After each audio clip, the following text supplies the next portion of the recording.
noite, amigos e amigas do nosso canal de Escola Teológica Católica.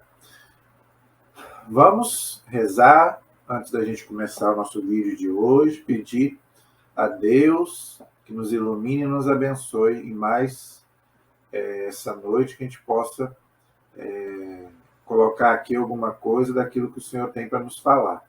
Em nome do Pai, do Filho e do Espírito Santo. Amém.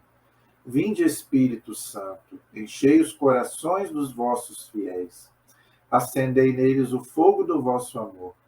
Enviai, Senhor, o teu Santo Espírito, e tudo será criado, e renovareis a face da terra. Oremos. Ó Deus, que instruístes os corações dos vossos fiéis, com a luz do Espírito Santo, fazei que apreciemos retamente todas as coisas, segundo o mesmo Espírito, e gozemos sempre da sua consolação. Por Cristo Senhor nosso. Amém. Que Nossa Senhora também interceda por nós nessa noite. Ela que é a nossa mãe, a mãe de Jesus, a mãe da igreja, que ela também possa interceder a Jesus por nós. Ave Maria, cheia de graça, o Senhor é convosco. Bendita sois vós entre as mulheres, e bendito é o fruto do vosso ventre, Jesus.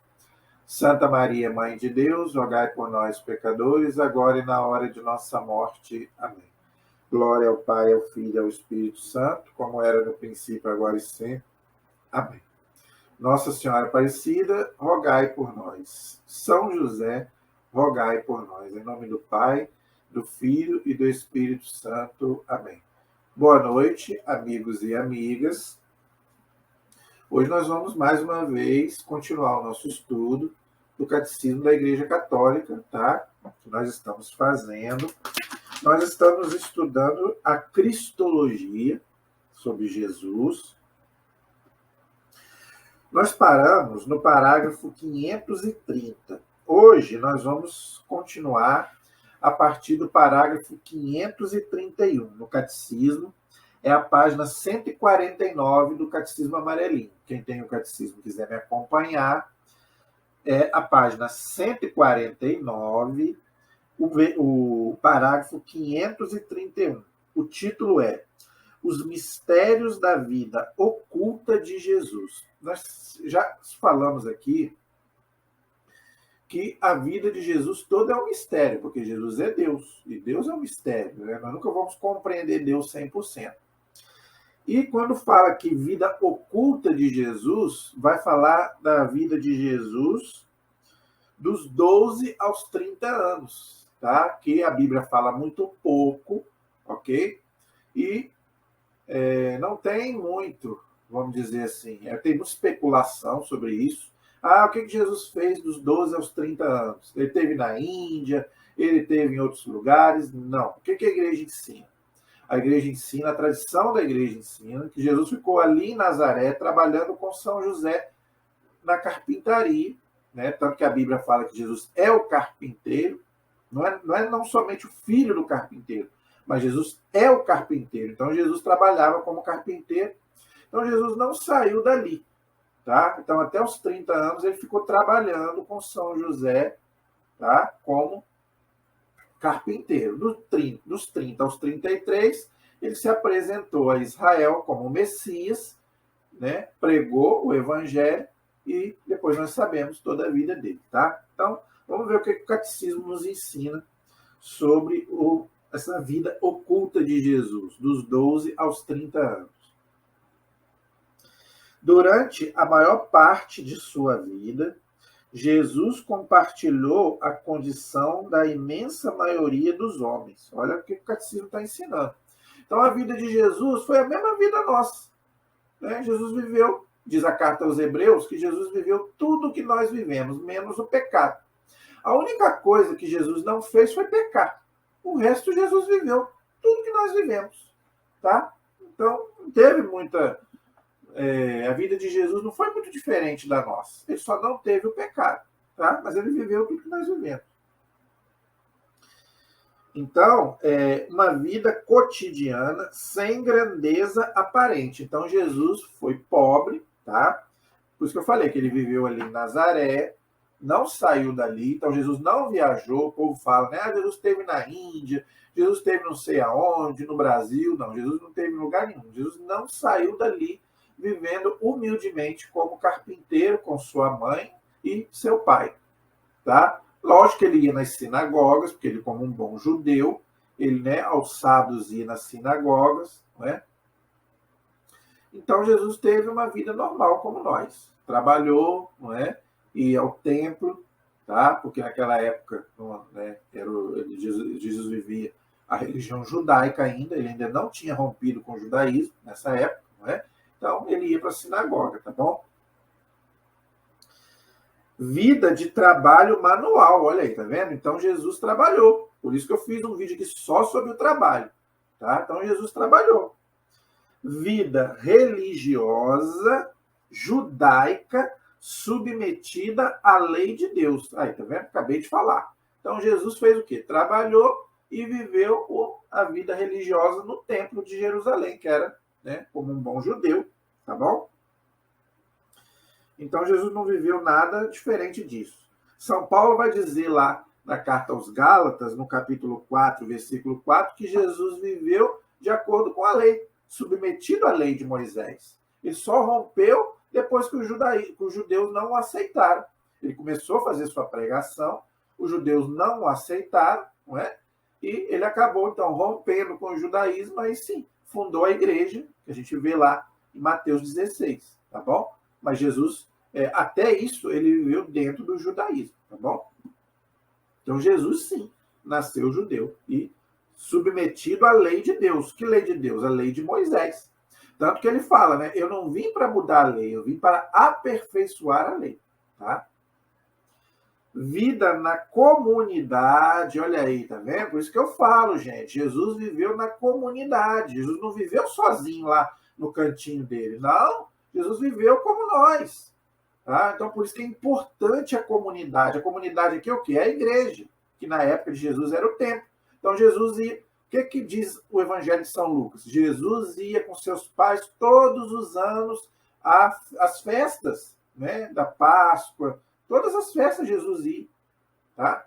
Então, gente, nós também temos que aprender isso, a viver em comunidade. O católico é um ser comunitário. Nós não podemos nos fechar. Agora, depois da pandemia, agora o pessoal acha que é para a gente continuar ficando em casa. Não! É para a gente ir para a igreja. Vamos todo mundo ir para a igreja, gente. Parece que o pessoal achou que o vírus continua. Não, acabou, vamos embora. Vamos voltar. Entendeu? Jesus viveu em comunidade, então vamos viver também em comunidade. A igreja, Jesus fundou a igreja para isso. De todo este período, é-nos revelado que Jesus era submisso a seus pais. Isso está lá em Lucas, capítulo 2, versículo 51. Tá vendo? Então, Jesus era obediente a São José, submisso a São José e a Virgem Maria. Olha aí, você que é filho, obedecer a seu pai e a sua mãe. Ensine o seu filho. Você que é pai, você que é mãe, a ser obediente como foi Jesus. A ser um bom filho. Ok? Então, Jesus foi e é um filho muito obediente a Maria e a José. Não somente aqui nesta vida, mas agora no céu também. Por isso que ele atende os pedidos de Nossa Senhora e de São José. Já fiz um vídeo aqui, vários vídeos sobre isso aqui. Por isso que nós podemos pedir, sim, a intercessão de Maria e de São José. Ok? Então, você que é pai, você que é mãe, ensine seus filhos a serem obedientes a pai e mãe. Pedir a bênção, que eu já falei sobre essa questão da bênção aqui também. Tá? Não importa se tem 40, 50, 60 anos, não importa. Tá? Pai e mãe é coisa sagrada, e Jesus ensinou isso. Tem gente que fala que Jesus não considerava a mãe dele, o pai dele. Olha que era submisso a Maria e a José. Então, se você quer ser um bom filho, faça a sua parte. Mesmo que seu pai e sua mãe não tenham sido bons pais para você. Faça a sua parte. E que crescia em sabedoria, em estatura e em graça, diante de Deus e diante dos homens. Está lá em Lucas, capítulo 2, versículo 52. Olha só o que a Bíblia diz. Por que Jesus era obediente ao pai e à mãe? Ele crescia em estatura, sabedoria e graça diante de Deus e dos homens. Então, se você quer crescer igual Jesus, em sabedoria, graça e estatura diante de Deus e dos homens, faça a sua parte como um bom filho. Ok? É promessa de Deus. Você que é um bom filho, Deus tem muitas promessas para você. Ok? E nós temos que imitar Jesus, gente. Nós somos cristãos por quê? Cristão é um outro Cristo. Cristão não é você ser grande, não. Cristão é você ser imitador de Cristo. Então, como Cristo foi um bom filho, seja também um bom filho. Tá bom? E quando ele fala aí que Jesus cresceu em estatura, estatura quer dizer o quê? A parte física. Então, toda a bênção física depende se você também é um bom filho. Sabedoria, a parte psíquica. E graça, a parte espiritual. Então, o que o catecismo está dizendo? Se você imita Jesus, se você é um bom filho, você vai crescer fisicamente, espiritualmente e psiquicamente. Tá? Então, faça isso. Faça a experiência, depois você vai poder ver quantos frutos Deus dá a um bom filho. Tá? O livro do Eclesiástico, gente, ele ensina muito sobre isso. Tá? O Eclesiástico, ele fala muito sobre isso. Se Deus quiser, quando a gente for estudar, a gente vai poder aprofundar sobre isso. Então, esse é o parágrafo 531. O 532 diz assim: a submissão de Jesus à sua mãe, olha aí, e a seu pai legal, ou seja, São José, cumpre com perfeição o quarto mandamento. Qual que é o quarto mandamento, gente? Honrar pai e mãe. Então tem gente, eu já ouvi gente falando que Jesus não respeitava Maria e José, que não considerava Maria e José. Olha aqui o que o catecismo está dizendo. Jesus cumpriu com perfeição o quarto mandamento, ou seja, ele respeitava e amava Maria e a José. Claro que ele amava primeiro a Deus. Deus em primeiro lugar. Mas depois de Deus, ele amava sim a Maria e a José. Como é que a gente sabe disso? Quando ele morreu, ele deixou Nossa Senhora com um discípulo amado para cuidar dela. Como é que ele não amava a Nossa Senhora? Então, só esses loucos mesmo que ficam falando asneira aí que Jesus não ama a Virgem Maria. Nossa, mãe, ama muito. Se Jesus ama até os inimigos, não vai amar a mãe dele, o pai legítimo dele? Tanto que a tradição da igreja diz que São José morreu nos braços de Jesus. A Bíblia não diz isso, não fala disso. A tradição da igreja é quem diz. Tá? Por quê? Porque dos 30 aos 33 já não aparece mais São José. Então, a tradição da igreja diz que São José morreu nos braços de Jesus. Tá? Por quê? Porque olha o que diz aqui. Jesus cumpriu com perfeição o quarto mandamento. Então, ele honrou Maria e ele honrou José até o fim. Tá? José é o pai, sim, de Jesus. Tá? É o pai adotivo, mas é o pai. Né? Você que tem um pai adotivo, tem pais adotivos que são muito mais pai do que um pai biológico. Por quê? Pai não é o que faz, pai é o que cria. Fazer é muito fácil. Agora fazer e largar para lá também não adianta. Entendeu? O livro da sabedoria diz bem claro. Os filhos de uniões ilegítimas serão juízes de seus pais no juízo final. O que quer dizer isso? Aquele pai que fez e deixou o filho largado, ele vai prestar contas a Deus. Então, muitas vezes, o pai, né, só faz e larga para lá. E, às vezes, um outro, que não é pai biológico, mas é pai adotivo, faz muito mais. Entendeu? E o contrário também. Às vezes, um filho biológico trata melhor um pai do que um filho adotivo, trata melhor o pai do que um filho legítimo, de sangue. Entendeu, gente? Por quê? O que importa não é a parte sanguínea. Não. Não. Isso aí não é o mais importante. O importante é o quê? É a obra, é aquilo que você faz de bom. Isso, é o mérito. É isso que Deus vai ver. Entendeu? Então, aqui diz bem claro. Então, São José era, sim, o pai legal de Jesus. Tá? Ela é a imagem temporal de sua obediência filial, ou seja, obediência de filho, a seu Pai Celeste. Olha, então, Jesus, por que ele obedecia a Maria e a José? Porque ele obedecia a Deus, e Deus manda honrar pai e mãe. Então, Jesus não cometeu nenhum pecado. Então, Então, como Jesus, eu acabei de dizer, Jesus não cometeu nenhum pecado, então ele honrou sim. Por quê? Porque ele seguiu todos os 10 mandamentos. Ele cumpriu os 10 mandamentos. E o quarto mandamento diz bem claro, promessa de Deus, honra teu pai e tua mãe para que prolongue os teus dias na terra, gente. E olha, eu vou ser sincero para você, às vezes eu vejo isso. Tá? A palavra de Deus, gente, as pessoas às vezes não param para pensar.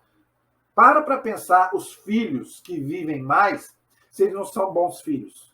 Repara para você ver. Quanto mais o filho é bom, mais ele vive. Isso é promessa de Deus. Agora, aquele filho que é um mau filho, ele não vive muito. E pior, ele vive uma vida toda errada. Ele não tem a bênção de Deus. Eu já falei aqui. Pega os psicopatas. Pega os bandidos, os maiores bandidos. Vê se eles foram bons filhos. Ou se eles tiveram uma família, tiveram bons pais. Algum problema na família eles tiveram. Por quê, gente? Porque a família é sagrada. É Deus.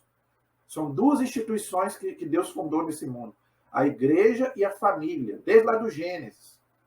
Então, gente, ter uma família abençoada é uma graça de Deus.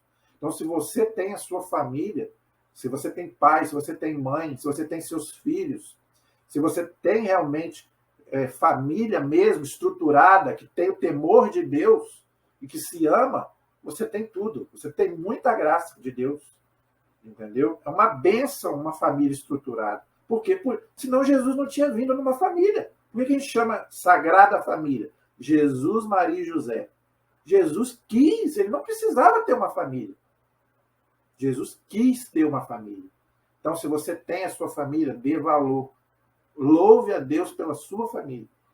Tá? Tanto a sua primeira família, que é o seu pai, sua mãe, seus irmãos, e a sua segunda família, seu esposo, a sua esposa e seus filhos. É bênção, é graça de Deus. Entendeu? Então, Jesus cumpriu por quê? Por amor ao Pai Celeste. A submissão diária de Jesus a José e a Maria anunciava e antecipava a submissão da Quinta-feira Santa. Olha aí, então Jesus já estava preparando para ser obediente a Deus, que ele ia sofrer, né, terrível na quinta-feira e na sexta-feira. Então ele já estava sendo o quê? Aprendendo a obedecer a Deus, obedecendo aos seus pais da terra. Tá vendo? Comparação bonita que o catecismo faz. Não a minha vontade, está lá em Lucas 22, 42. Então, Jesus não fez a sua vontade, fez a vontade de Deus.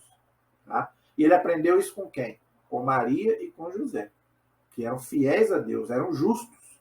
Diz lá o Evangelho de São Mateus, São José era justo. Justiça na Bíblia significa santidade. Então, José e Maria eram justos, tementes a Deus, e ensinaram Jesus na lei de Deus. Entendeu? A obediência de Cristo no cotidiano da vida, escondida, inaugurava já a obra de restabelecimento daquilo que a desobediência de Adão havia destruído. Está lá em Romanos, capítulo 5, versículo 19. Então, São Paulo vai fazer essa comparação da obediência de Cristo da obediência de Cristo, o contrário da desobediência de Adão. Assim como Adão desobedeceu a Deus, Cristo veio para ser o quê? Obediente a Deus, de São Paulo. E obediente até a morte de cruz. E ele viveu isso não somente na hora da morte, na hora do sofrimento, mas também em família, dos 12 aos 30 anos. Devia ser uma vida maravilhosa. Às vezes eu fico aqui na minha casa, fico imaginando como é que deve ter sido, né, bonita a vida de Jesus, Maria e José, uma família feliz, não é? Por isso que a gente chama de Sagrada Família. Né? Se você for a Nazaré, hoje, você vê até hoje a casinha lá, que é simples, humilde, não tinha luxo. Não tinha luxo, mas tinha Deus, tinha amor. Né? O Padre Léo sempre gostava de pregar sobre isso. Né? Que antigamente as famílias não tinham o luxo que tem hoje, não tinha tecnologia que tem hoje. Se morava na roça, tinha 10, 15 filhos, passava necessidade, mas tinha amor. Hoje as pessoas têm tudo, têm dinheiro, têm tudo, mas não tem amor, estão depressivas. Quanta gente depressiva, quantas famílias depressivas, Não é? Família rica, o Padre Léo falava sobre isso e é verdade. Quantos ricos, gente, que tem tudo, tem dinheiro, tem casa, tem carro, se suicida, às vezes você vê. Você não vê suicídio só em gente pobre. Às vezes gente rico. Quantos artistas suicidaram? E artista tem dinheiro. Mas por quê, gente? Porque isso não traz felicidade. Tá? Às vezes as pessoas acham que bens materiais, dinheiro, riqueza traz felicidade. Não, não traz. Traz uma felicidade momentânea. Mas a verdadeira felicidade que brota de dentro, não. Isso ninguém compra com dinheiro. Não se compra amor. Entendeu? Então, gente, a gente ainda não parou ainda, né, para ver quanto que a gente era muito mais feliz quando a gente tinha muito pouco. E Jesus mostra isso. Uma vida simples, não tinha luxo, mas tinha Deus e tinha amor. Tá? Então, esse é o parágrafo 532. O 533 diz assim: a vida oculta de Nazaré, olha só, permite a todo homem estar unido a Jesus nos caminhos mais cotidianos da vida, tá bom? Então você também pode viver também como Jesus viveu, tá? Porque Jesus é o modelo, Jesus é o exemplo. Se Jesus viveu assim modestamente, nós também devemos viver modestamente, tá? Claro, não estou dizendo que a gente não possa ter as coisas, tá, gente? Não estou dizendo isso, podemos, tá? Agora, também a gente não precisa de muito para viver. Tá? A gente precisa do essencial. Agora, também não precisamos do mais do que a gente acha que precisa para viver. Não. Entendeu? Nazaré é a escola na qual se começa a compreender a vida de Jesus. A escola do Evangelho. Olha aí, que bonito, né? Primeiramente, uma lição de silêncio. Olha aí. Isso é outra coisa que o mundo hoje não sabe o que é isso. Silenciar, ficar quieto. Gente, pelo amor de Deus, pessoas hoje vivem numa bagunça, numa barulhada danada. Até dentro da igreja, eu fico horrorizado com isso. Nem dentro da casa de Deus as pessoas não fazem silêncio. É aquela conversaiada, aquela falação alta. Gente, a gente precisa de silêncio. Quantas vezes Jesus ia rezar a Deus no silêncio? Tá? Tem muitas passagens que falam, Jesus se retirava a lugares silenciosos para rezar. E dentro da igreja a gente fica numa barulhada, numa bagunça danada. E dentro de casa também. Não que a gente não possa também conversar, né? Ligar um som, podemos. Mas também a gente tem que ter um horário também de meditação. Quando a gente estiver rezando, por exemplo, estiver meditando, vamos nos silenciar, vamos ficar quietos. Vamos ter respeito com as coisas de Deus. Tá? Por isso que, às vezes, muitas vezes, a gente não tem a bênção de Deus, não tem a graça de Deus. Porque a bênção de Deus passa e a gente não vê. Para isso a gente precisa do silêncio, gente. Às vezes o padre está lá falando na missa, as pessoas estão conversando. Não estão nem percebendo, então não sabe nem o que o padre falou. Se você perguntar o que o padre falou na missa do domingo, ninguém sabe. Por quê? Estão fazendo outras coisas, menos ouvir. Então, silenciar, pelo amor de Deus. Até mesmo o Ministério de Música. Isso não sou eu que estou falando, não. Tá? Isso é a igreja que diz. Não estou falando que não tem que ter a música. Tudo bem, mas baixo. Eu já participei de missa que eu não conseguia nem comungar direito. Uma música alta, uma batida, uns instrumentos fortes. Gente, a missa não é uma festa, não. É o sacrifício de Cristo. Tá? Isso não é uma crítica. Isso aí é a igreja que diz. Tá? Não sou eu que estou dizendo, não. Eu já vi bispos. Dom Henrique, por exemplo, era um que falava muito sobre isso. Pode ter música? Pode, mas baixo. Na hora da comunhão, que tenha uma música suave, leve. Agora aquela batida forte, parece que nós estamos numa discoteca. Meu Deus, e o silêncio para meditação e ação de graças, que está, inclusive, nos documentos da igreja. Ação de graças, um momento de silêncio para você estar com Jesus. Como é que você vai conversar com Jesus com uma barulhada danada? Com pessoas conversando? Então, gente, olha o que o Cassino está nos dizendo aqui. Silêncio. Jesus também viveu a sua parte de silêncio também. Que nasça em nós a estima do silêncio. Olha aí, tá vendo? Esta admirável e indispensável condição do espírito. Olha aí, então isso é uma coisa do espírito. Se a gente está agitado, é porque o nosso espírito está agitado. Entenderam? Então, vamos aquietar. Então, o Espírito Santo. Tem aquela música bonita, brisa leve, tão suave. Eu gosto de uma música, aquela musiquinha leve pra gente meditar. Agora, aquela barulhada, aquela bagunça, eu não consigo meditar, não, gente. Em vez de você ficar calmo e meditar, você fica mais nervoso ainda. Entendeu? Então, o Espírito Santo, gente. Lembra daquela passagem do profeta Elias? Passou um vento impetuoso, Deus não estava no vento. Passou um relâmpago, Deus não estava no relâmpago. Quando passou uma brisa leve, suave, Deus estava ali. Então, Deus, às vezes, muitas vezes, como eu falei aqui da música, brisa leve, tão suave, doce Espírito de Deus. Então, que a gente possa também ter essa graça também, de perceber essas coisas. Tá?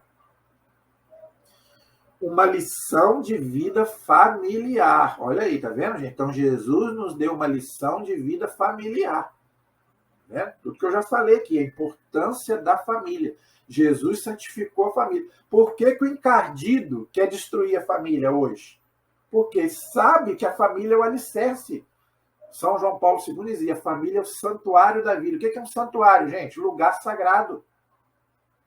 Então, a família, gente, é a igreja doméstica. Tudo começa ali. A igreja faz muito, mas a igreja é um complemento. Agora, começa onde? Começa na família. Na família você tem a educação. Na família você tem, inclusive, a educação religiosa. Começa em casa. Com seu pai, com a sua mãe, que te ensina a rezar. Não é verdade? Depois você vai para a igreja faz o complemento. Então, a vida familiar é importantíssima. Por que o encardido trabalha tanto para destruir a família? Porque ele sabe que ali é o alicerce. Destruindo a família, gente, a sociedade acabou. Eles querem destruir a família e o casamento. Não é? Vamos destruir a família e o casamento. Não vamos mais ter filhos. E quem vai habitar o céu depois? Já expliquei sobre isso aqui. Acho que as pessoas ainda não pararam para pensar. Não é? Esse tipo de coisa. Se não nascer mais criança, quem que vai habitar o céu? Porque no céu não nasce criança. Não é? Não vamos ter filhos. Né? Acabou. Né? A gente tem países da Europa que está diminuindo, a população está diminuindo. Por quê? Ninguém quer ter mais filho, não. Filho dá trabalho. Não é? Filho não é mais bênção de Deus, como diz a Bíblia. Não, filho é trabalho. Não é? Antigamente se tinha 10, 15 filhos, para quê? Para ajudar a trabalhar. Não é verdade? Agora hoje não. Hoje filho é um trabalho a mais. Tem que dar mesada, tem que dar o celular mais caro, não é verdade? Aí lógico que fica pesado mesmo. Entendeu? Então, gente, vamos. Olha o que a igreja está dizendo aqui. Jesus nos deu uma lição de vida familiar. Que Nazaré nos ensine o que é a família. Olha só, o catecismo está dizendo, estou lendo aqui. Uma comunhão de amor. Olha aí, tá vendo o que é a família? Uma comunhão de amor. Então, não é a família feliz, não é aquela que dá para o filho aquilo que ele quer, na hora que ele quer. Não. Você pode dar o que você quiser para ele, mas se você não dá amor, não dá carinho, depois ele vai virar um marginal. É o que a gente está vendo aí. Né? Pessoas nas drogas, na prostituição. Por quê? Porque não tiveram o amor de uma família. Às vezes tiveram até muitas coisas, tiveram até dinheiro, tiveram muitas coisas, mas não tiveram o quê? Amor. Então, olha o que o catecismo está dizendo. É uma comunhão de amor, sua beleza austera e simples. Olha aí, então, uma família simples. Tá, gente? A gente não precisa de muito para viver. Tá? A gente não vale pelo que a gente tem, a gente vale pelo que a gente é. Tá? Seu caráter sagrado e inviolável. Então, gente, a família é sagrada. É inviolável. Então, se você violar a família, acabou a sociedade. Por isso que ela está como está hoje. Tá? Uma lição de trabalho. Fiz um vídeo só sobre o trabalho, tá vendo? Então, Jesus também nos dá de trabalhar é ruim? Não, trabalhar é bom. É através do trabalho que a gente ajuda na construção deste mundo. A gente não fica ocioso. Né? A preguiça é um pecado capital. Tá? Mente vazia, oficina do diabo. Então, Jesus também ensinou a questão do trabalho. Fiz um vídeo só sobre o trabalho. Depois você pode ver lá. Nazaré é a casa do filho do carpinteiro. Olha aí, tá vendo? Então, Jesus trabalhou como carpinteiro. É aqui que gostaríamos de compreender e celebrar a lei severa e redentora do trabalho humano. Já fiz um vídeo só sobre isso. Assim como gostaríamos, finalmente, de saudar aqui todos os trabalhadores do mundo inteiro e mostrar-lhes seu grande modelo, seu irmão divino. Quem que é esse irmão divino? É o Cristo. Então, se você é irmão de Cristo, você também tem que trabalhar. Não estou falando só do trabalho remunerado, não. Já falei sobre isso. Trabalho na igreja. Isso que eu estou fazendo aqui é um trabalho. Entendeu? Então, na igreja não tem aposentado. Entendeu? Isso aí quem falou, gente, que esse texto bonito que eu li para vocês, não é meu, não. Esse texto aqui é do Papa Paulo VI, que é um discurso que ele fez no dia 5 de janeiro de 1964. Sabe aonde que ele fez esse discurso? Foi no Vaticano, não.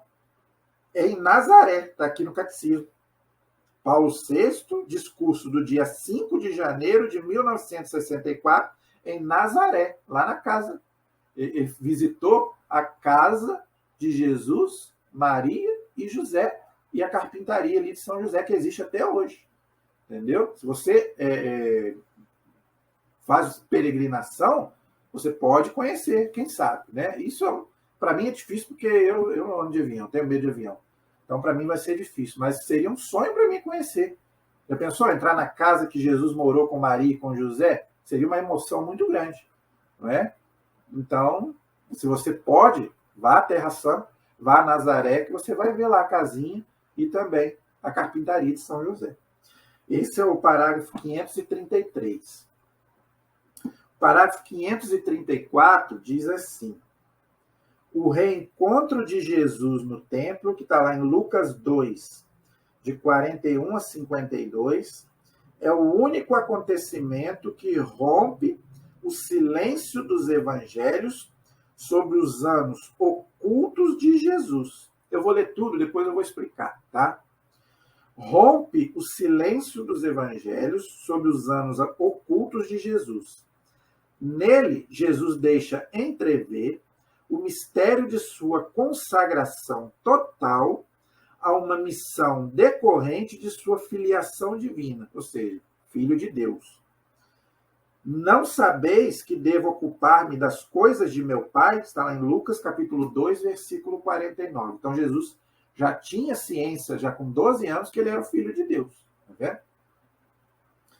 Maria e José não compreenderam esta palavra, mas a acolheram na fé, e Maria guardava a lembrança de todos esses fatos em seu coração. Lucas 2,51. Você pode ler lá.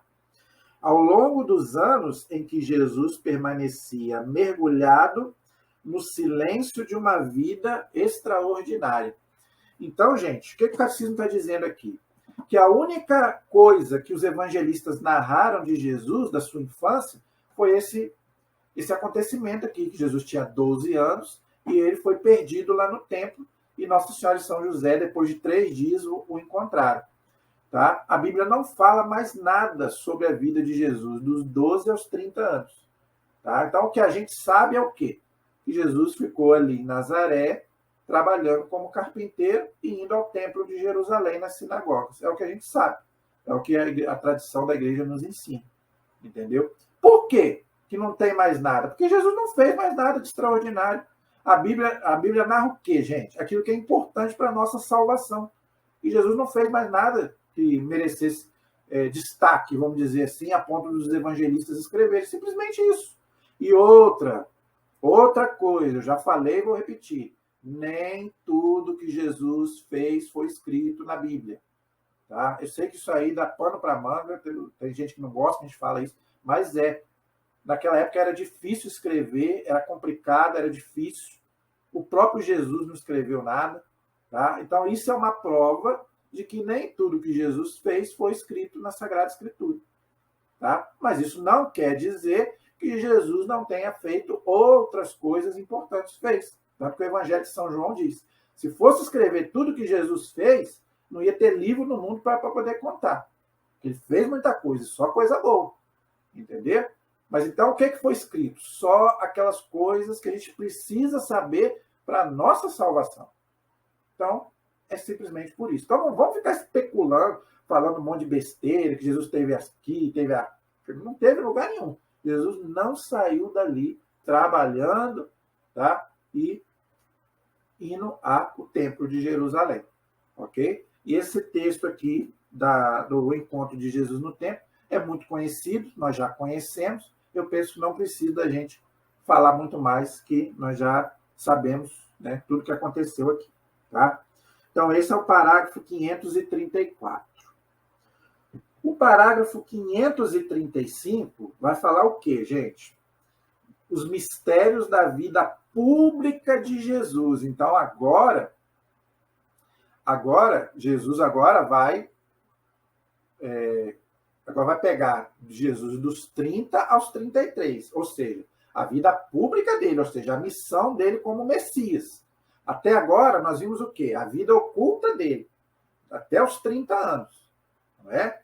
Então, agora, daqui para frente, agora nós vamos ver a missão de Jesus, a sua vida pública, como Messias. Ele até agora viveu como uma pessoa normal, igual a gente. Agora não. Agora vai sair, né, o Jesus, vamos dizer assim, normal, entre aspas, para entrar o Jesus Messias. Tá? O Jesus Deus vai agir agora sem deixar de ser homem.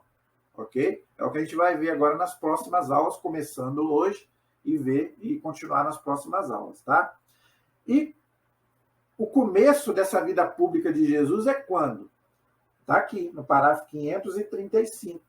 O batismo de Jesus. Então, vamos entender o batismo de Jesus para que a gente possa entender o nosso batismo. Para a gente entender o nosso batismo, a gente tem que entender o batismo de Jesus, que é totalmente diferente do nosso.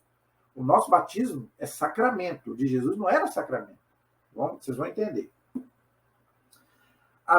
O parágrafo 535. A vida pública de Jesus tem início, olha aí, tá vendo? Então, isso que está falando é o Evangelho de São Lucas, capítulo 3, versículo 23. Então, o início da vida pública de Jesus é com seu batismo por São João no Rio Jordão. Está lá em Atos dos Apóstolos, capítulo 1, versículo 22. Então, a vida pública de Jesus começa com o quê? Com seu batismo no Rio Jordão, através de São João Batista. Tá? Tanto que João não queria batizá-lo, mas Jesus falou o quê? Vamos cumprir a nossa missão. Entendeu? Então, Jesus precisava iniciar a sua missão dando exemplo. Qual é o exemplo? Que a gente deve começar a nossa vida na igreja? Batismo. Então, por isso que a gente deve começar como filhos de Deus, já desde criança, batizando. Ok? Porque Jesus começou sua vida pública através do seu batismo. Entendeu? João Batista proclamava um batismo de arrependimento para a remissão dos pecados. Lucas capítulo 3, versículo 3. Então, Jesus não precisava de batismo. Não. Olha o que está dizendo aqui.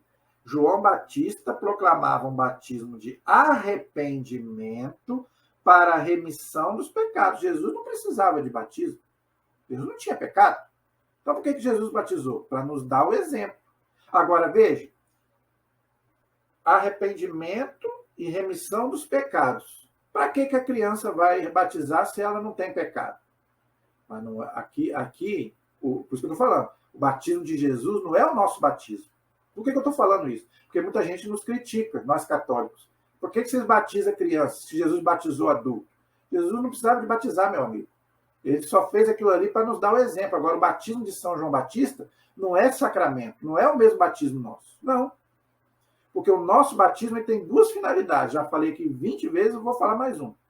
O nosso batismo ele tem duas finalidades, totalmente diferentes do batismo de São João Batista. Primeiro, apagar o pecado original, que todos nós nascemos, que foi nos dado por Adão e Eva.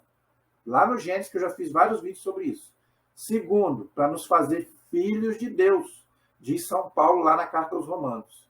É através do batismo que nós somos filhos de Deus. Então você vai esperar 20, 30, 40 anos para batizar, para ser um filho de Deus? Tá? Outra coisa, Jesus diz, quem crer e for batizado será salvo. E se você morrer sem batismo? Você pode dizer que você vai, até se batizar, eu vou batizar com 20 anos. Você sabe que você vai chegar aos 20 anos? Você pode morrer hoje. Você vai esperar? Você vai contar com a sorte? Roleta russa? A igreja ensina que quem morre sem batismo é misericórdia de Deus que vai salvar. Porque Jesus foi bem claro, quem crê e for batizado será salvo. Então, o batismo é necessário para a salvação. Então, você vai esperar o quê? 20, 30 anos se você morrer antes. Tanto que a igreja ensina. Se você está em perigo de morte, qualquer um pode batizar, para não morrer sem o batismo. Entendeu? Então, não tem nada a ver uma coisa com outra. Pode e deve batizar a criança. Tá bom? Uma multidão de pecadores e de publicanos e soldados. Isso está lá em Lucas, capítulo 3, versículos de 10 a 14.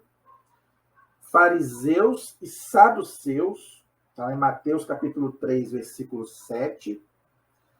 E prostitutas, está lá em Mateus 21, 32. Vem fazer-se batizar por ele, tá vendo? Ou seja, por causa do pecado, tá vendo? Prostituta, né? Para quê? Para se arrepender do pecado, entendeu? O batismo não é para a gente se arrepender do nosso pecado, não. É para apagar o pecado original e nos fazer filhos de Deus. Então não tem nada a ver um batismo com o outro. O batismo de São João Batista é totalmente diferente do nosso batismo, entendeu? Jesus aparece, São João Batista hesita, ou seja, ele não queria batizar Jesus, porque ele sabia que Jesus não tinha pecado. Entendeu? São João Batista sabia. São João Batista hesita, mas Jesus insiste. Jesus fala para ele, vamos cumprir a nossa missão. E ele recebe o batismo, Jesus, não é? Mesmo sem precisar. Então, o Espírito Santo, sob forma de pomba, vem sobre Jesus. E a voz do céu proclama, este é o meu filho bem-amado. Mateus, capítulo 3, versículos 13 a 17. É a manifestação, ou seja, epifania de Jesus como Messias de Israel e Filho de Deus. Então, gente, tem algumas coisas para a gente comentar aqui. Primeiro, o Espírito Santo sobre a forma de uma pomba. Então, o Espírito Santo não é uma pomba. A pomba é uma simbologia, um símbolo do Espírito Santo. O Espírito Santo é Deus, Deus é Espírito. Tá? Então, quando a gente faz lá um desenho do Espírito Santo como uma pomba, tá? Para as crianças gostam muito disso, tá? Mas é um símbolo. O Espírito Santo não é, senão a gente vai achar que esse pombinho aí, esse bichinho bonitinho, é o Espírito Santo. Não, não é. Tá? É um animalzinho. Inclusive não tem nem alma, já expliquei sobre isso. Tá? Então, é uma simbologia do Espírito Santo, ok? Para a gente poder entender. E essa voz que fala é quem? É o Pai, é Deus. Então, essa manifestação, essa epifania de Jesus, é uma manifestação que? Da Santíssima Trindade. Está vendo como que existe a Santíssima Trindade? E quem revelou a Trindade foi Jesus. Então, Jesus ali batizado, o Pai, a voz do Pai, este é o meu filho, e o Espírito Santo em forma de pomba. Entenderam? Então, ali é uma manifestação da Santíssima Trindade. Tá vendo? Então, a Santíssima Trindade é um dogma de fé revelado por Jesus. Por que eu estou falando isso? Porque no Antigo Testamento não tem essa revelação. Essa revelação vem no Novo Testamento. Por que não foi revelado lá no Antigo Testamento? Porque eles não iriam entender. Como muita gente no Novo também não entende. Tá? Mas seria muito mais difícil o pessoal do Antigo Testamento entender. Eles iam achar que são 3 deuses, como muita gente hoje acha. Muitas seitas hoje acham também. Mas não, é um só Deus, 3 pessoas. Tá? Então ali, no batismo de Jesus, aconteceu a primeira manifestação e revelação da Santíssima Trindade. Se Deus quiser, gente, eu quero fazer um vídeo aqui só sobre a Trindade. Nós vamos celebrar, se Deus quiser, no mês que vem, nós vamos celebrar a festa da Santíssima Trindade, tá bom? Quando Jesus for para o céu, Jesus viveu aqui 40 anos, nós celebramos a Páscoa, Jesus ainda ficou aqui 40 anos, depois de 40 dias, depois Jesus voltou para o Pai, tá? no que nós chamamos de ascensão, não é? Aí depois a igreja celebra o quê? Depois da ascensão de Jesus, que ele volta para o Pai, tá? Aí a igreja celebra o quê? A Santíssima Trindade, Pai, Filho e Espírito Santo. Então eu quero fazer um vídeo explicando um pouco do que a igreja ensina sobre os dogmas sobre a Santíssima Trindade, tá bom? Se Deus quiser. Então, outra coisa, Jesus ali se manifesta como o Messias de Israel e Filho de Deus. Olha aí, tá vendo? Então Jesus é o Filho do Pai, é o único Filho de Deus e é o Messias de Israel. Então aquele Messias que o povo estava esperando, chegou.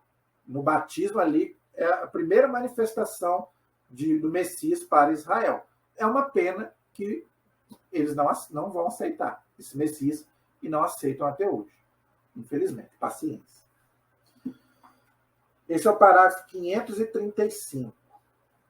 O parágrafo 536 diz assim: o batismo de Jesus é da parte dele a aceitação e a inauguração de sua missão de servo sofredor. Olha, então Jesus sabia que ia sofrer. Tá? Então Jesus ali já estava se preparando para a sua missão, inclusive o seu sofrimento. Tá? Deixa-se contar entre os pecadores. Por isso que eu falei, está lá em Isaías 53, versículo 12. Por isso que eu falei que Jesus foi batizado para nos dar o exemplo. Porque Jesus não teve pecado, mas ele se fez pecado, ele quis, né, se solidarizar com os pecadores. Por isso que ele entrou na fila dos pecadores para ser batizado, junto com as prostitutas, com todos aqueles que estavam sendo batizados por São João Batista. Entendeu? E já o Cordeiro de Deus que tira o pecado do mundo. João capítulo 1, versículo 29. Então, essa é a missão de Jesus. É o Cordeiro de Deus que tira o pecado do mundo. Jesus não veio para mais nada. Tá? Então, quem acha que Jesus veio para outra coisa, a não ser tirar o pecado do mundo, vai se decepcionar com Jesus, como muitos se decepcionaram. Inclusive Judas, Barrabás, eles se decepcionaram com Jesus por quê? Eles acharam que Jesus vinha para quê? Para guerrear, né, com a espada, né? Não, Jesus não veio para isso. Jesus é o príncipe da paz. A paz esteja convosco. Jesus não é o Deus da guerra, não. Jesus é o Deus da paz. Entendeu? Então ele veio para tirar o pecado do mundo. Antecipa já o batismo de sua morte sangrenta. Olha aí, tá vendo? Está lá em Mateus capítulo 10, versículo 38 e Lucas 12, versículo 50. Então, o batismo de Jesus já antecipa a sua morte sangrenta. Ok? Vem já cumprir toda a justiça. Mateus capítulo 3, versículo 15. Ou seja, submete-se por inteiro à vontade de seu Pai. Olha, então Jesus sempre cumpriu a vontade do Pai. Isso é um exemplo para nós. Nós também devemos cumprir a vontade de Deus na nossa vida, que é totalmente diferente da nossa vontade. Por isso que muitas vezes Deus não nos atende. A gente acha que a nossa vontade, né, que a vontade de Deus é a mesma nossa. Não. E o tempo de Deus também não é o nosso tempo. Deus vai nos dar a hora que Ele quiser, não a hora que eu quero. Então, se você faz um pedido, Deus pode falar sim, não ou espere. Mas não, a gente quer naquela hora. Eu quero a cura agora. Se Deus não me dá, eu troco de igreja. Não, meu amigo. Paciência também nas provações. Tá? Isso é palavra de Deus também. Entendeu? Aceita por amor este batismo de morte para a remissão de nossos pecados. Olha, não é dos pecados dele, mas do nosso pecado. Então Jesus entra na fila dos pecadores para ser batizado. Para quê? Para ele ser, através da sua morte, trazer o perdão dos nossos pecados na cruz. Entendeu? É isso daí. Isso está lá em Mateus, capítulo 26, versículo 39. A esta aceitação responde a voz do Pai, que coloca toda a sua complacência em seu Filho. Isso está lá em Lucas, capítulo 3, versículo 22, Isaías 42, versículo 1. O Espírito que Jesus possui em plenitude desde a sua concepção, vem repousar sobre ele. Isso está lá em João, capítulo 1, versículo 32 e 33, e Isaías, capítulo 11, versículo 2. Esse Espírito que repousava sobre Jesus é quem? É o Espírito Santo. É o que eu falei. Jesus sempre esteve em comunhão com a Santíssima Trindade, o Pai e o Espírito Santo. Por isso que eles não se separam. Entendeu?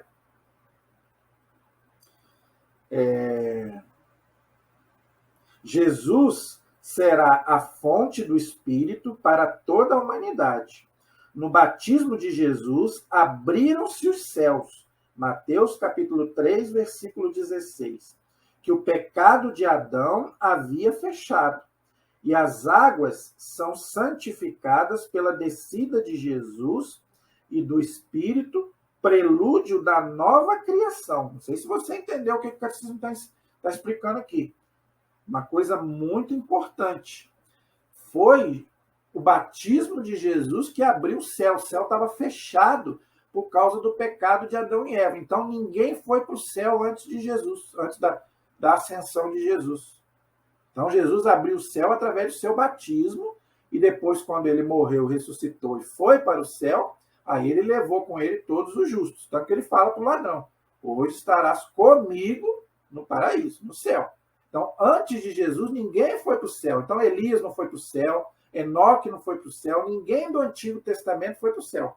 Então, aquela passagem lá que fala do arrebatamento de Elias é simbólico. Por isso que a igreja ensina que não existe arrebatamento. Assim como o arrebatamento de Elias é simbólico, o nosso também é. Então, nós não cremos em arrebatamento, gente. Jesus vai voltar? Vai. Mas não vai haver esse arrebatamento que o povo fala que vai desaparecer todo mundo. Não, não podemos interpretar isso ao pé da letra. Não é a nossa aula de hoje, tá? Quando a gente for estudar escatologia, a gente vai poder abordar melhor isso, tá? E fala aí que as águas do batismo são um prelúdio da nova criação. Olha aí, entendeu? Então, por quê? Porque o batismo é uma nova vida. E a nova criação, ou seja, o novo céu e a nova terra, também será uma nova vida para todos nós, diz lá o Apocalipse. Tá? Esse é o parágrafo 536. Último de hoje, gente, é o 537. Pelo batismo, o cristão agora é o nosso batismo. Tá? Pelo batismo, o cristão é sacramentalmente assimilado a Jesus. Tá vendo? Então, o nosso batismo, sim. Entendeu? Que antecipa em seu batismo a sua morte e a sua ressurreição. A sua quem? A nossa. Então, quando você é batizado, você morre para o pecado e você ressuscita com Cristo. E também você um dia vai morrer, né? Porque nosso corpo tem que ir para o pó, mas também um dia nós vamos ressuscitar. Se a gente for batizado. Se você não é batizado, aí só a misericórdia de Deus. Já expliquei isso aqui. Deve entrar neste mistério de rebaixamento humilde e de arrependimento. Tá? Descer a água com Jesus para subir novamente com ele, renascer da água e do Espírito para tornar-se no Filho, Filho bem-amado do Pai, e viver em uma vida nova. Romanos capítulo 6, versículo 4. Olha aí, tá vendo? Então, meu amigo, você que é batizado, você passa a se tornar um filho bem-amado do Pai, para viver em uma vida nova. Que vida nova? De filho de Deus, de cristão, irmão de Jesus Cristo, membro da igreja. Isso tudo é o batismo que nos dá. Está vendo como é que é a importância do batismo? Sepultemo-nos com Cristo pelo batismo, para ressuscitar com ele, desçamos com ele para ser elevados com ele. Saibamos novamente que com ele para ser glorificados nele. Olha que bonito. Isso foi um santo lá do começo da igreja quem falou. São Gregório Nazianzeno, tá? que fez essa frase bonita que eu estou lendo. Tudo o que aconteceu com Cristo dá-nos a conhecer que depois da imersão na água, o Espírito Santo voa sobre nós do alto do céu e que, adotados pela voz do Pai, nos tornamos filhos de Deus. Olha aí, muito claro, gente. Mais claro do que isso, impossível. Isso quem falou foi um outro santo da igreja, Santo Hilário de Poitiers, outro santo lá do começo da igreja. Então, aqui ele diz bem claro, o batismo, tá?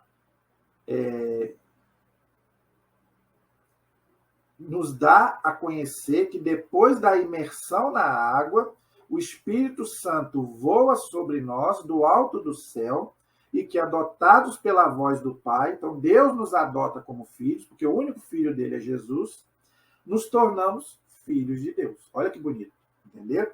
Então, gente, o batismo ele pode ser por imersão e ele pode ser também por efusão, porque o mais importante é a água.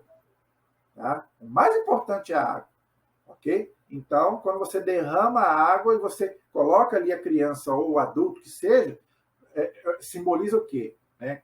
Como se a pessoa estivesse morrendo e ressuscitando novamente. Tá? Então, é muito bonita essa questão. Tá? Esse é o parágrafo 537. Na próxima aula, nós vamos dar continuação, tá? Aí nós vamos para a tentação de Jesus no deserto, ok? E continuar aí sobre a vida de Jesus, tá bom? Então, paramos aí no parágrafo 537. Na próxima aula, então, é o 538, com a graça de Deus. Amém? Eu agradeço, ok? Peço a vocês que continuem aí nos prestigiando, compartilhe com outras pessoas, se inscrevam se você ainda não é inscrito, passe para outras pessoas que querem nos ajudar no canal, tá, gente? Quanto mais pessoas se inscreverem, curtirem, visualizar, mais a gente vai poder evangelizar, que é a nossa intenção. A nossa proteção está no nome do Senhor, que fez o céu e fez a terra. Estivemos e permaneceremos todos unidos, em nome do Pai, do Filho e do Espírito Santo. Amém. Até a próxima, se Deus quiser. Deus abençoe a todos.